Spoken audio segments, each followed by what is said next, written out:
na yung ano mo. Ang pag-ibig ay hindi nagmamaliw. Amen?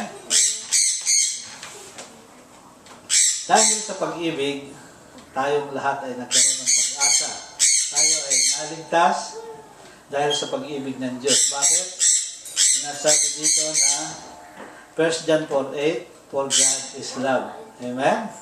At sinasabi dito sa 2 Corinthians 13:13, Jesus Christ is the love of God. Kaya ibinigay ng Diyos ang pagmamahal niya sa atin, si Kristo, ang pag-ibig ng Diyos, upang tayo maligtas. Kaya nga, kadalasan nakakalimutan natin, marami tayong abalahin sa sarili, nakakalimutan natin na kinakailangan pala ang pag-ibig huwag mawala sa sarili natin. Kung may pag-ibig, walang gulo. Kung may pag-ibig, walang away. Amen. Kung may pag-ibig, walang selosan. Kung may pag-ibig, may pagbibigayan. Kung may pag-ibig, may kapayapaan at may buhay na masagana at masaya sa mundong ibabaw. Amen?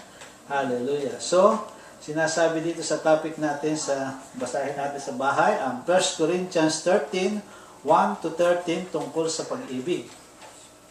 Kahit magkaroon ka ng maraming gift galing sa Diyos, kung wala ang pag-ibig sa puso mo, you are nothing at you gain nothing. Wala kang mawawala sa buhay mo.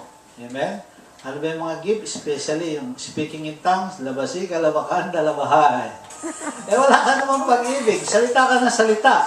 Wala ka namang ginagawang kabutihan sa kapwa mo. Cassandra. Wala kang mag-gain. At you are nothing. Amen? Kaya nga, all because of love, ang ginawa ng Panginoong Jesus sa atin, sa 1 Corinthians 6:20, He paid the price. Binayaran niya ng sarili niyang buhay, ng dugo, na nabubuo sa Kalbaryo ang ating kaligtasan. Walang pwedeng ipangbayad sa atin. Lahat ay pansamantala lamang. Yung mga inaalay nila ng mga hayop, nung araw, ng mga Israel, ng mga anak ng Diyos, para malinis sila, pansamantala, nag-aalay, mamaya may kasalanan na naman. Ang sabi ng Panginoong Jesus, kinakailangan once and for all, isa na lang ang ialay, at ako, ang buhay ng Panginoong Jesus. Wow, hallelujah, praise the Lord. He paid the price. 1 Corinthians 7:23.